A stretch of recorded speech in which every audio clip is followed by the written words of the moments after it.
Welcome back, guys, to another episode of Cerebral Conversations. And I know you probably see a familiar face on the screen. And I have John Borland, back again for another interview. If you want to introduce yourself again to the people who may not have seen the first one. Okay. Yeah, I'm John Borland. I live in Pennsylvania. I've got spastic delegious cerebral palsy, and basically I've been dealing with this since I was born back in 1952, and have gone through, what would I say, a lot of issues, a lot of activities, and good amount of success actually, with despite the cerebral palsy. Mhm. So here to see if I can answer some questions and maybe give some perspective. Yes, for sure, for sure. So I'm not gonna go through the whole normal spiel that we went through last time because we've already done the introduction, so the people that have seen you already know the story. But like I was telling you before we started recording, this interview is going to be about your successes in the workforce and all that sort of stuff. So my first question is, when you first decided you wanted to join the workforce and really wanted to work, what were some of the issues that you dealt with, and how did you kind of get through that? Well, getting into the workforce was an interesting thing because nobody actually, back in the 60s and 70s, nobody actually thought I could do anything. They saw, the disability. In fact, I was called crippled back in those days. And so my parents really thought I needed to be on Social Security disability. They weren't really looking for me to further my education, but I did manage to graduate high school. Uh, I got denied for disability, and so my parents let me go to college. I graduated in 1974 and wanted to go on to graduate school. In fact, I did get accepted to graduate school, but they wouldn't let me go forward with the research that I wanted to do. I had a bachelor's in biology, and I wanted to get into field research, and the professors at this university completely stood in my way and wouldn't let me go forward. So I ended up quitting graduate school and ended up, well, interesting story. I mean, basically, I went to the employment office in my home area, and a caseworker there took a real interest in me, and that guy spent 5 years getting me finally into a position with the state government, working in environmental protection. And if it wasn't for him, I don't know if I would have gotten there. This guy just really got interested and dedicated in me. And I ended up becoming a health inspector, out working field inspections, and eventually got into our central office working on developing regulatory programs.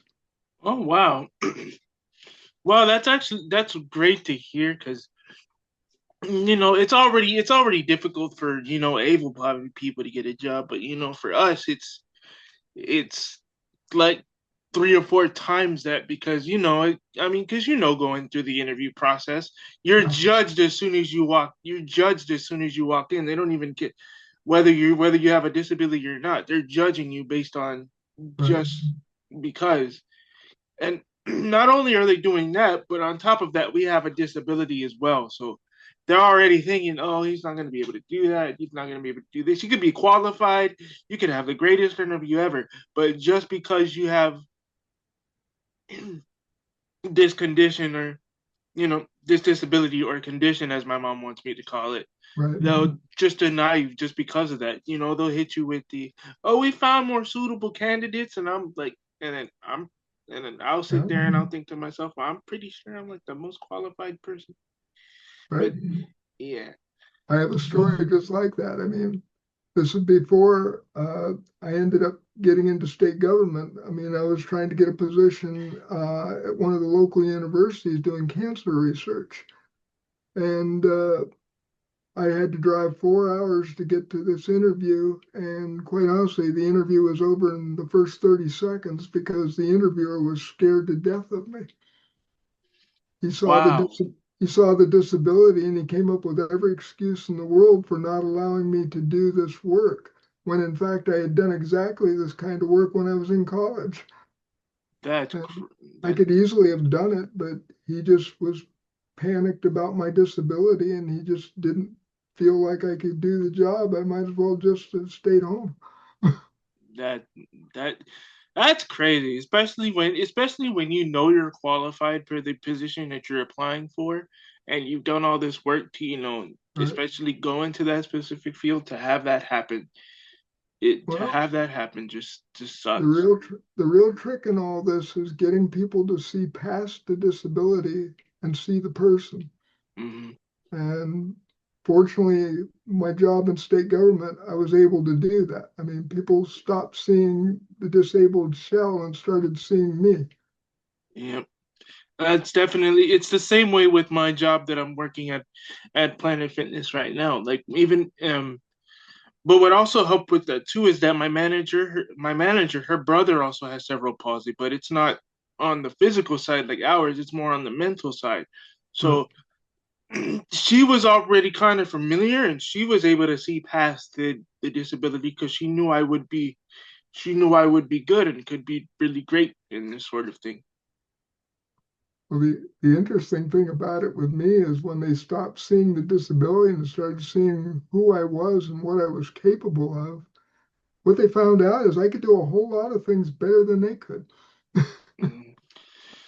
So So my next question is once you got your job with the state government, once you got in there and started working, what were some of the challenges you faced while working? Were there like any Yeah. coworkers that were kind of standoffish and kind of weirded out?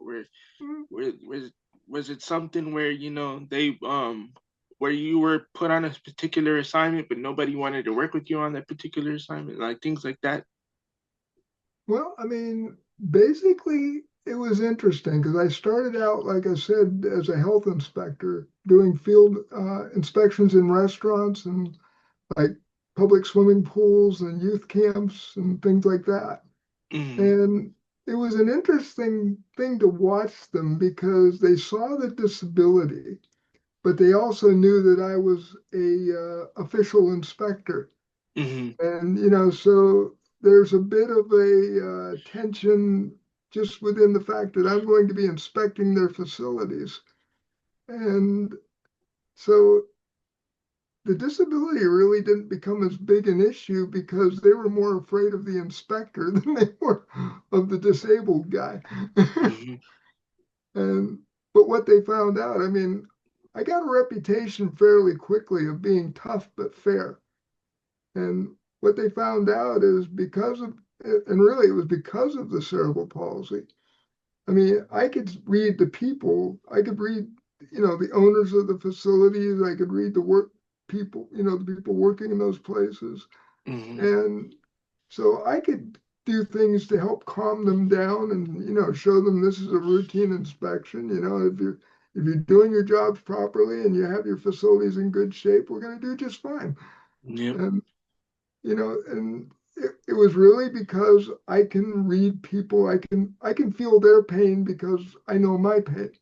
Hmm. And so I was able to actually help them, and we really came to a good rapport in most cases.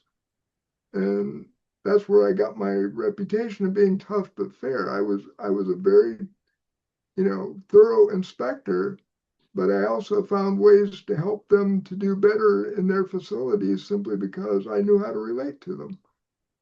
Absolutely. That's great. Now I saw other inspectors that just didn't have a clue. Yeah. I mean that happens at a lot of places, not just inspections, but yeah. So my next question is when was the moment, throughout your time working, when was the moment that you realized like when was the I'm trying to find the words. But when was the moment when you actually got to sit back and sit there like, wow, I'm I'm doing what I want to do, and I'm really, really good at this, and I'm really starting to see success. Well, I think when that really hit when I went from field inspections and I actually I passed an exam and got an upgrade to a sanitarium program specialist working in our state capitol in our central office. And the first thing that I was, one of the very first programs that I was hired into was a program in the drinking water department, Hmm. where I was working with small water systems that weren't meeting compliance with regulations. And we were trained the by EPA, Environmental Protection Agency, in how to do a program called Facilitated Capability Transfer, where we went in and worked with these operators and managers and financiers in these small water systems and actually worked in a facilitative way to actually lead them to better performance. And what I found out is because of the cerebral palsy, I am very, very good at this job. And what we were doing is actually leading these people to better performance, but having them believe that they were the ones in the lead until kind of like the light bulb went on and they actually found out what their capabilities were. And then we were following them in, working to improve their systems. Wow. And it's a very tricky, kind of challenging way of doing business with these people. It takes a lot of trust. And Hmm. I got very good at reading the people and knowing how to build a trusting relationship with them just by virtue of being able to know how they're thinking and reacting to things. And that comes from the cerebral palsy. I I knew how to read people because of CP. That. Uh, what I mean, when I was a kid, I used to want to be able-bodied, and so I watched Mhm. able-bodied individuals, everything they did, every motion, every movement, every mannerism. I listened to their voices, I listened to their way they talked, their tone, inflection, and I got to the place where I could read people. I mean, I can actually step into a person and be in their shoes. And that's how I could do this program because I know how to relate to these people and I know them better than they know themselves. And I can lead them because I know how they're going to react. I know what they're going to say. And this is how you basically got to move them from being less capable to being much more capable. That And I'm sorry to cut you off, but that's amazing. it was to me too. I didn't even know I knew how to do it. I mean, they had me take a class in facilitation. I'm sitting in the class, and by the second lesson, the head instructor came to me and she said, "We don't need to teach you facilitation." She said, "We can probably learn from you." That wow. Wow. And I mean, I've met lots of people with disabilities that have similar characteristics simply because we we have to think about things that able-bodied people don't really think about. They take it for granted. Hmm.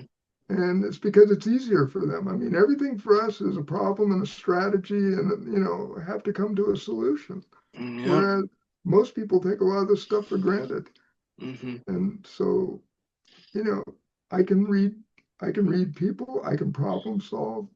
I'm tenacious.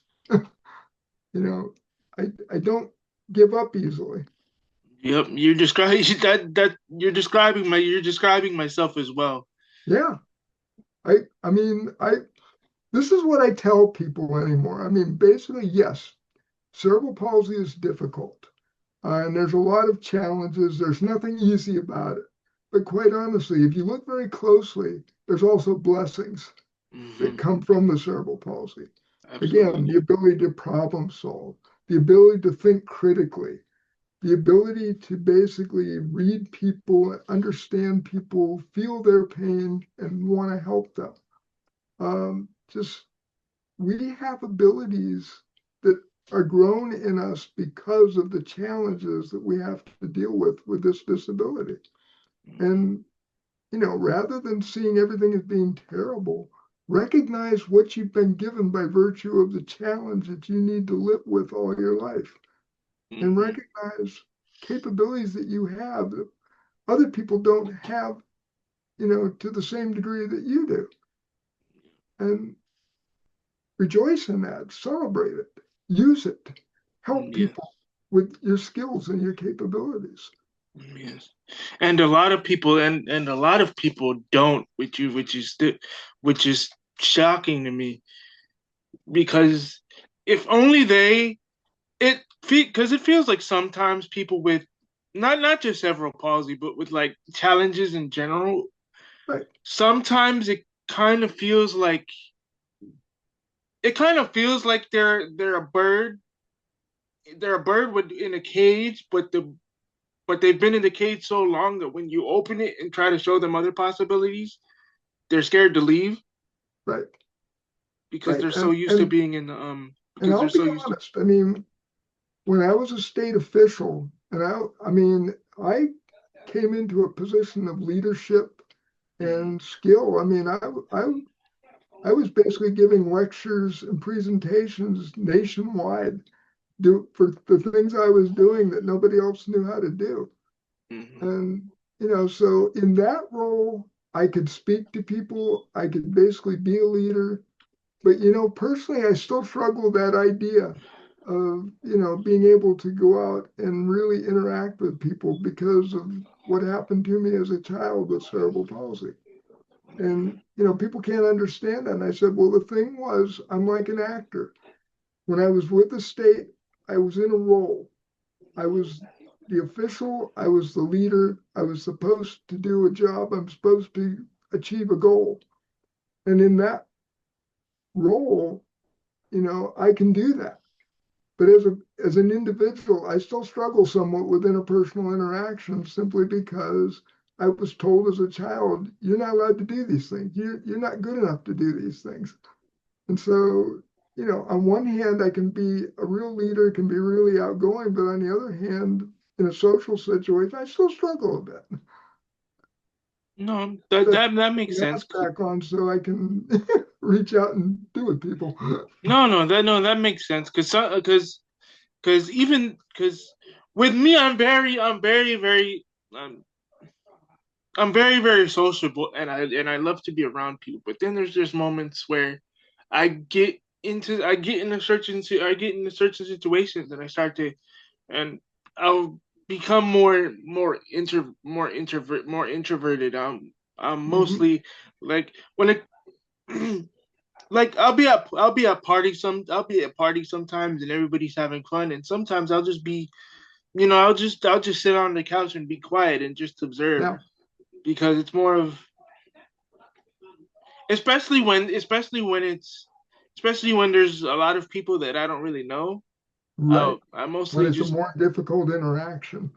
yeah, because it's kind of like should I be? It's like because it's kind of like Yeah, I know I'm really social, but it's like I don't really I like how are they gonna react if I act a certain way and I don't want to weird people out. So let me just go sit in the corner. Let me right. just assess everything and yeah, it's that type of thing. That's me But you also. keep me around a bunch of people I'm comfortable with, it's over with. Exactly. If I'm comfortable, or if somebody invites me in, if they ask me a question or they come over and say hi, then we're okay.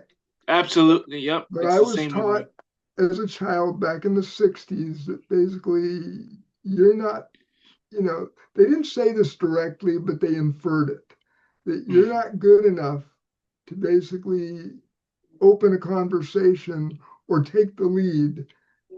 And Hmm.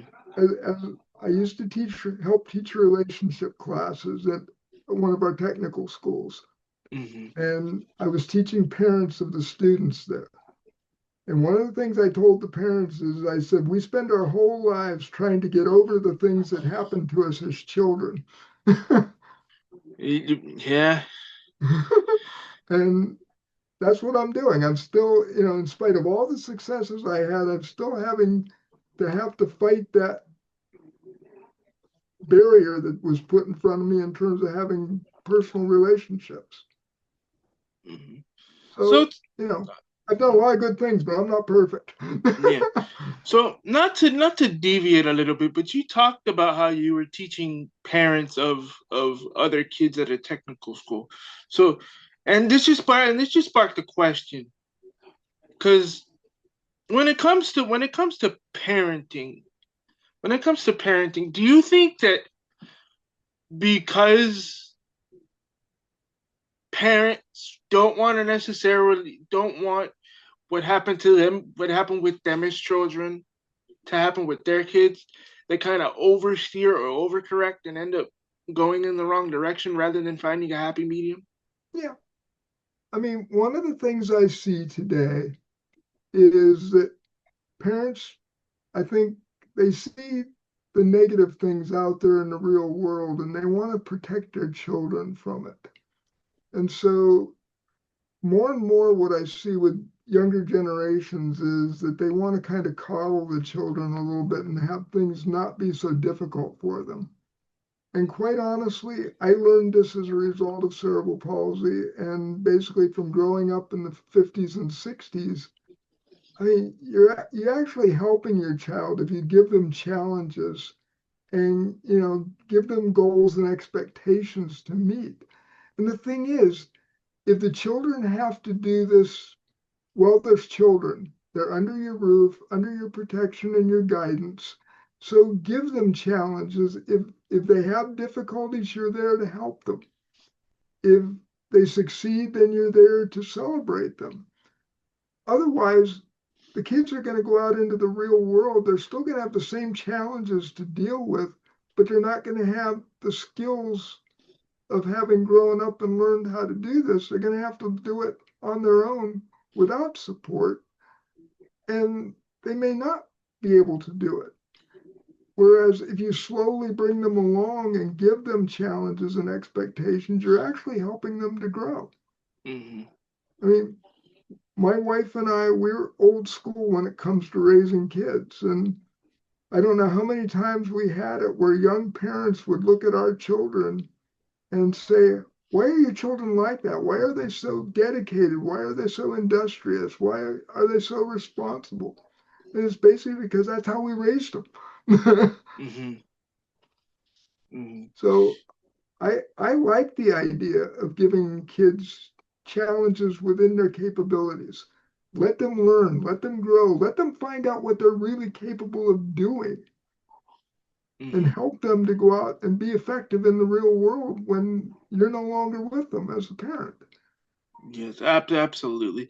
Because one thing I'm starting to realize, and this isn't, I'm not trying to, blame my mom or blame my dad or anything, but one thing I'm starting to notice is, especially with especially with life and stuff, that it's I feel like it's easier if you let your child make mistakes early, so that way, when they get older, they know how to handle certain situations when they get into them. It's not new to them, and it's not as hard to get through the rough patch if you hit a rough patch when you're older. Whereas if you coddle your kids too much when they're younger and then they get out into the real world and they get hit with a challenge and they don't know how to deal with it. If they make a mistake as an adult, it's gonna hit a lot harder. Exactly. That's exactly the point I'm making, is that the more you allow your children to struggle, you know, I shouldn't say struggle, basically be challenged. And yeah, they're going to make mistakes, and there's times when they're going to fail. But quite honestly, by going through that as a child, you learn how to deal with it. You learn how to rise from a mistake or a failure and actually create success. Yeah. I had to do it with cerebral palsy all the time. Mm-hmm. We basically looked at as being failed because we have this disabled body. Well, I had to break through all those attitudes and create success for myself. I mean, I became a state employee. I became an official with nationwide recognition. but I did that out of a failed body, so to speak. Hmm. I got people to, again, I got people to see me instead of seeing the disability. Yeah. And I mean, I will say, honestly, my parents, God love them. I mean, they weren't trying to harm me, but they were listening to all the experts around them who in the 50s and 60s were saying that the most loving thing you can do for this disabled child is to protect him. And so I wasn't allowed to really take risks or do challenging things. I was held back and protected. And I had to break through all that and learn on my own how to fail my way to success. Yep. Fail And forward. my parents weren't doing anything wrong. They were listening, there's no rule book to tell, no manual to tell a parent how to raise a child with cerebral palsy. Yep. They were listening to the medical experts, and the medical experts believed that I had no potential. And so my parents were doing a loving thing. It's just that it wasn't the best thing to do. But they Hmm. didn't know that. Yeah. And one thing I'll say about that too is that you don't know what you don't know. Exactly. So. They did the best job they could within what they knew and what they were being told. Hmm. And I love them. I mean, they were wonderful parents to me. Yes. I mean, my father did something that was absolutely wonderful for me. Hmm. I mean, I wasn't allowed to play baseball, Little League Baseball, for example, Yep. because I had cerebral palsy. They Hmm. didn't think I could play. Yeah. So my father actually became a manager for one of our Little League teams. But my father also worked second shift, so he couldn't be at the games most of the time because he Hmm. was working. And Yeah. he did this on purpose because when he was working and couldn't be at the games, I became the manager of the team. So in effect, I got to play baseball even though I wasn't allowed to play baseball. Nice. And he did, like I said, he did it on purpose to give me the chance. Nice. Because that's all we really want. We just want a chance to, not even a chance to do it. We just want a chance to try to see if we can. Exactly. And it, And somebody has to be willing to allow that door to be open a little bit so we can have that chance. yeah. Back when I was being raised, the door by and large was closed. Hmm. And sometimes there's doors you have to kind of force open yourself. You have to make them. You have to make them. You have to make them see you. That's what Like. I had to do. That's what I had to do to basically be allowed to go forward in school, to go into college, to get an education, to get a degree. Um, Basically, to get through the interview process and actually get into a job and have people recognize I actually know what I'm doing. Hmm. Hmm. So I'm gonna keep the this is going to be the last question because I'm looking at the timer and we only have like 9 minutes left Okay. before the thing cuts off, and I don't want the thing to cut off, like mid conversation. So do you have any advice that you want to give to the people that may watch this? Um, I mean, I would say basically, um, I hear so many people talking, with CP talking about the fact that people don't respect them.